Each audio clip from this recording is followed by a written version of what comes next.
Hello, তোমাদের ইতিহাস সমাধান চ্যানেলে সবাইকে স্বাগত। তো আজ আমরা আলোচনা করব সপ্তম শ্রেণীর কাল্লা অম্বিকা হাই স্কুলের ইতিহাসের সেকেন্ড সামিটের প্রশ্নের উত্তরপত্র।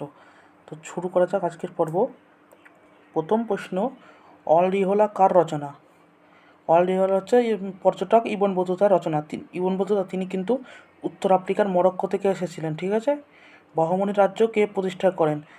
আলাউদ্দিন হাসান বাহমন শাহ বাহমনি রাজ্য প্রতিষ্ঠা করেন। টোডরমল কে ছিলেন? আকবরের রাজস্ব মন্ত্রী ছিলেন, মুঘল সম্রাট আকবরের রাজস্ব মন্ত্রী, তার নাম টোডরমল। সুলতান শব্দের অর্থ কী? সুলতান শব্দের অর্থ ক্ষমতা বা কর্তৃত্ব।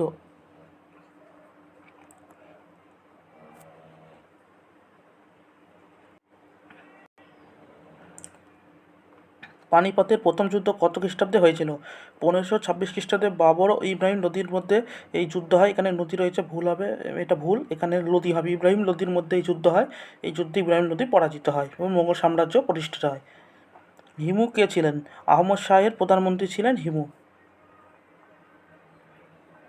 এবার আসছে শূন্যস্থান পূরণ করো, যে কোনো চারটি করতে হবে। তো সৈয়দ বংশ প্রতিষ্ঠা করেছিলেন খিজির খাঁ, ঠিক আছে।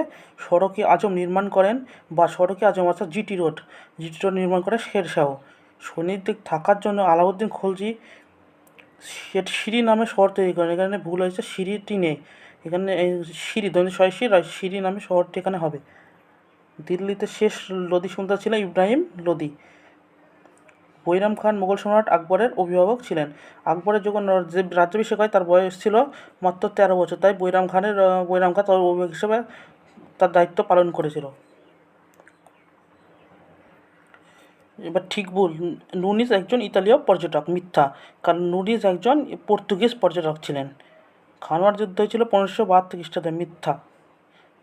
সিজদা প্রথা চালু করেছিলেন বাদশাহ আকবর, মিথ্যা। সিজদা প্রথা চালু করেছিলেন গিয়াসউদ্দিন বলবন।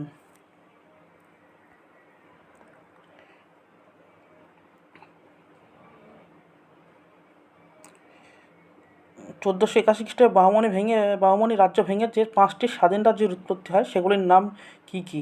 এইটি প্রশ্ন। 1481 খ্রিস্টাব্দে বাহমনি রাজ্য ভেঙে যে 5টি স্বাধীন রাজ্যের উৎপত্তি হয় সেগুলো হলো বেরার, বিজাপুর, আহমেদনগর, গোলকুন্ডা, বিদর। তো ডি আসা যাক। মোগল যুগে 10 বছরে জমির গড় উৎপাদন নির্ধারণ করে তার 1/4 রাজস্ব দিতে হতো। এই ব্যবস্থা দোসালা ব্যবস্থা নামে পরিচিত। 1580 খ্রিস্টাব্দে রাজস্ব মন্ত্রী টোডরমলের সাহায্যে আকবর এই দোসালা ব্যবস্থা চালু করেন। দহ কথার অর্থ 10। তো আরেকটি প্রশ্ন, কোনো টেকনিক্যাল কারণে হয়তো আসেনি, আমার টেকনিক্যাল সমস্যার জন্য, তাই এখানেই শেষ করার আজকের পর্ব।